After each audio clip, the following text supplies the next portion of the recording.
In January 2013, a young woman checked into a hotel in Los Angeles. She was 21 years old. She was adventurous. She was full of life.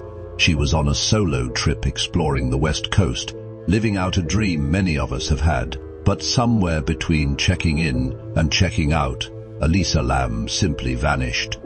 No witnesses, no forced entry, no clear explanation.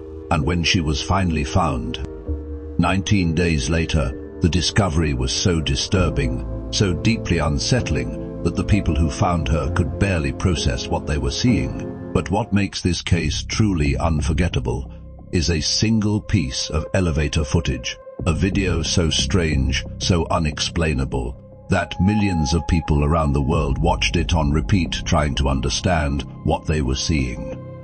Some called it paranormal, some called it a cover-up. The official story calls it an accident. After you hear everything I'm about to tell you tonight, you decide. Part 1. Who was Elisa Lam? To understand what happened to Elisa Lam, you first need to understand who she was. Because she wasn't just a case number, she wasn't just a headline, she was a real person with a real life. And that matters. Elisa was born in 1991 in Vancouver, Canada. Her parents had immigrated from Hong Kong, and by all accounts they raised a bright, curious, deeply creative daughter. She was a student at the University of British Columbia. She loved literature. She loved music. She had one of those personalities that felt genuinely warm even through a screen. And she had a Tumblr blog. Now that might sound small, but her Tumblr is actually one of the most important parts of this story. Because Elisa didn't just post pictures on there. She wrote, deeply, honestly. She shared her thoughts about life, about travel, about her struggles, in a way that felt raw and real. She had been diagnosed with bipolar disorder, and she was open about that. She wrote about the hard days, the days where getting out of bed felt impossible, but she also wrote about the good days, the days where the world felt wide open and full of possibility. January 2013 was supposed to be one of those good days. She had planned a solo trip down the west coast of America. San Diego was the final destination. Los Angeles was just a stop along the way. She was excited. Her blog posts from that period show someone looking forward, not back. She checked into the Cecil Hotel on the 26th of January 2013. It would be the last decision she ever made that anyone could fully explain, because what happened inside that hotel over the next 5 days has never truly been answered. But before we talk about what happened to Elisa, we need to talk about the hotel itself, because the Cecil Hotel is not just any hotel. It has a history so dark, so deeply disturbing, that some people believe the building itself is cursed. The Cecil Hotel was built in 1924 in the heart of downtown Los Angeles. It was originally designed as an upscale destination, elegant, sophisticated, a place for business travelers and tourists. But over the decades, something shifted. The hotel slowly became a magnet for tragedy, suicides, murders, disappearances. The Cecil accumulated a body count that no other hotel in America could match. What makes it even more chilling is who stayed there. Richard Ramirez, the Night Stalker, one of America's most feared serial killers, lived at the Cecil Hotel during his 1985 killing spree. He would return each night to a room in that building after committing unspeakable acts. Jack Unterweger, an Austrian serial killer who specifically chose Los Angeles to continue his murders, also stayed at the Cecil. This was the hotel Elisa Lam chose for her solo trip, not because she knew its history. Most guests didn't. The Cecil marketed itself as budget-friendly and centrally located. It looked fine on the surface, but underneath that surface, darkness had lived in those walls for decades. And in January 2013, it was about to claim another victim. Elisa Lam arrived at the Cecil Hotel on January 26, 2013. By all accounts, her first few days seemed normal. She checked in as a hostel guest, sharing a room with other travelers. She was friendly, sociable. Staff remembered her as pleasant and cheerful. She had been texting and calling her parents regularly. Every single day, her parents, back in Vancouver, expected to hear from her. That was their routine, their connection while she was traveling alone. But then, the calls stopped. Just days after checking in, the staff at the Cecil made a decision that would later raise serious question. They moved Elisa from her shared room into a private room, alone. The reason given was that her roommates had complained about her behavior, that she was acting strangely. What does strangely mean? Nobody elaborated. Nobody explained exactly what she did or said that made 3 other people uncomfortable enough to request she be moved. And so Elisa found herself alone in a private room in one of the most dangerous hotels in Los Angeles. The 31st of January 2013 was the last day Elisa Lam was seen alive. She was spotted in the lobby. She was seen at the front desk, normal interactions, nothing alarming on the surface. And then she was simply gone. Her parents stopped receiving texts. The calls never came. Days passed with nothing but silence. On the 1st of February, they reported their daughter missing. The investigation had begun, but what investigators were about to discover would raise more questions than answers. Now we get to the moment that changed everything. The moment that took this missing persons case and turned it into one of the most discussed mysteries on the entire internet.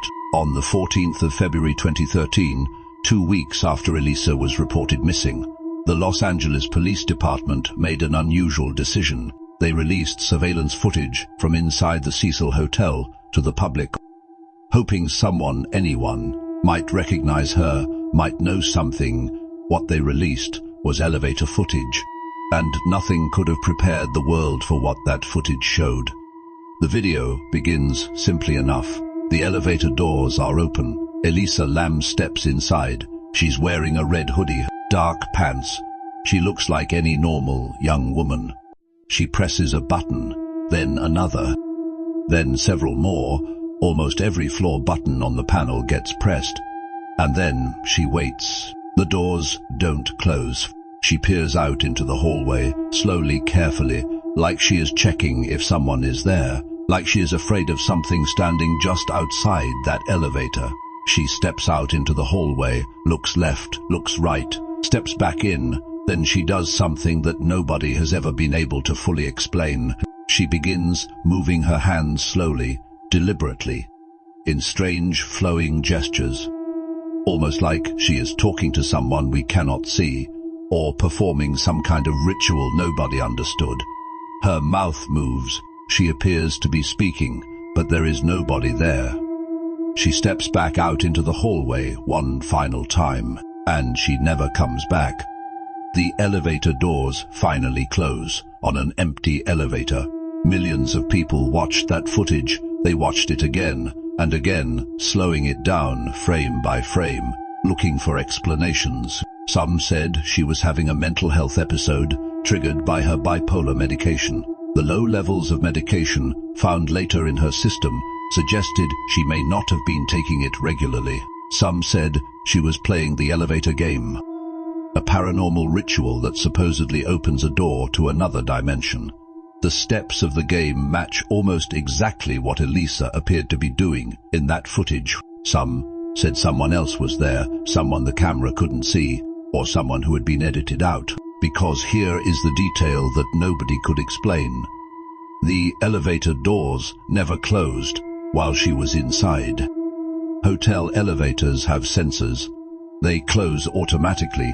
They don't stay open for minutes at a time without a reason. Something was either holding them open or someone had tampered with them. And the timestamp on the footage. Investigators noted the timestamp appeared to be running at an irregular speed. Some moments seemed slowed down. Whether that was a camera malfunction or something else was never officially clarified. Elisa Lam walked out of that elevator, will that run. It was no for the tourney without the elevator and the critters running in the month, in speed. Elisa Lam walked out of the elevator was never officially clarified, and disappeared into a hotel that had already swallowed so many people before her. While the elevator footage was shocking the world online, investigators on the ground were facing a mystery they could not explain. The LAPD searched the Cecil Hotel thoroughly. Every room, every floor, every stairwell. They brought in sniffer dogs trained to track human scent. The dogs picked up Elisa's scent, and then they lost it on the rooftop. But investigators searched the rooftop. They checked the water tanks. They found nothing. They cleared the area and moved on. Meanwhile, guests at the Cecil Hotel continued their normal routines. They showered. They brushed their teeth. They drank water from their taps. For 19 days, nobody knew what was in the water. It was on the 19th of February 2013, 19 days after Elisa was reported missing, that a maintenance worker named Santiago Lopez climbed to the rooftop to investigate guest complaints. The complaints were about the water. Guests had been saying the water pressure was low, that the water looked discolored, that it tasted strange. Santiago Lopez opened the first water tank. Nothing. He opened the second. Nothing. He climbed the second. Nothing. He climbed to the third tank, lifted the heavy metal lid and looked inside. What he saw in that moment would stay with him forever. Elisa Lam was inside the water tank, floating unclothed, her belongings scattered around her in the water. The tank lid was heavy. It required significant effort to open even from the outside. From the inside, it would have been almost impossible. Her death was ruled accidental drowning by the coroner. Bipolar disorder listed as a significant condition, but the questions that followed that ruling refused to go away. How did she get into a tank that required a ladder to access and a heavy lid to open? How did that lid close behind her? Why did the sniffer dogs lose her scent on that very rooftop, days before she was found there? And why, for 19 days, did nobody think to check inside those tanks more carefully? The official answer was accident, but for millions of people around the world, that answer was never enough. The coroner ruled Elisa Lam's death accidental drowning. Case closed. Official statement released. But the internet had other ideas. Within days of the elevator footage going viral, 3 distinct theories emerged, and each one is more unsettling than the last. The first theory, and the official one, is that Elisa suffered a severe bipolar episode. The toxicology report showed that her medication levels were significantly lower than they should have been. This suggested she had not been taking her medication consistently during her trip. Bipolar disorder can cause episodes of psychosis, hallucinations, paranoia, erratic behavior. People experiencing severe episodes have been known to do things that make absolutely no sense to outside observers. This could explain the hand movements, the hiding, the fear of something that wasn't there. It is the most logical explanation, but it doesn't explain the water tank. Theory 2 is foul play. Someone else was involved. Someone who has never been identified.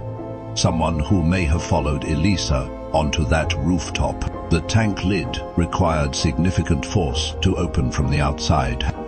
It was physically extremely difficult to close from the inside, which means if Elisa got in herself, she could not have closed that lid, which means someone else closed it. The LAPD investigated every guest and staff member at the hotel. No suspects were ever identified. No arrests were ever made. But the physical evidence of that tank lid has never been satisfactorily explained by the accidental drowning ruling. And then there is Theory 3, the one that spread across the internet like wildfire, the dark water connection.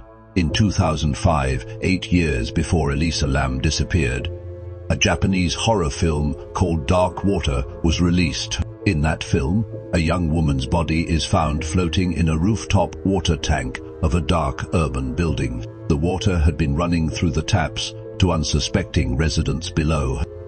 The similarities are not subtle, but what made people truly lose their minds was when they discovered that a remake of Dark Water had actually been filmed at the Cecil Hotel itself, the exact same building, the exact same rooftop, years before Elisa ever checked in. Coincidence, perhaps, but the internet decided to go even further. They found a tuberculosis epidemic that had swept through Los Angeles years earlier. The test kit used to detect that disease was called Lam Elisa, the same name reversed. Now that is almost certainly a coincidence, a chilling one, but a coincidence? Or is it? That is the thing about the Elisa Lam case. Every answer leads to 3 more questions. Every explanation leaves something unexplained. The elevator doors that wouldn't close, the tank lid that couldn't be closed from inside, the sniffer dogs that lost her scent on that very rooftop, the water that guests drank for 19 days. Elisa Lam was a 21-year-old woman who loved books and travel and writing honestly about her life. She deserved answers. Her family deserved answers. And yet here we are, more than a decade later, still asking the same questions the world asked in 2013. What really happened to Elisa Lam inside the Cecil Hotel? Elisa Lam's case was officially closed. Accidental drowning, bipolar disorder as a contributing factor. But cases like this never truly close in the minds of the people who followed them. If you watched that elevator footage tonight and felt that uncomfortable feeling in your chest, that feeling that something is deeply wrong but you cannot quite explain what, you are not alone. Millions of people around the world felt exactly the same thing. Rest in peace, Elisa Lam, 1991 to 2013. If this video kept you up tonight, make sure you subscribe, because every single week we cover cases exactly like this one, cases that the official story never fully explained. Drop your theory in the comments below. What do you think really happened inside the Cecil Hotel? I will see you in the next one.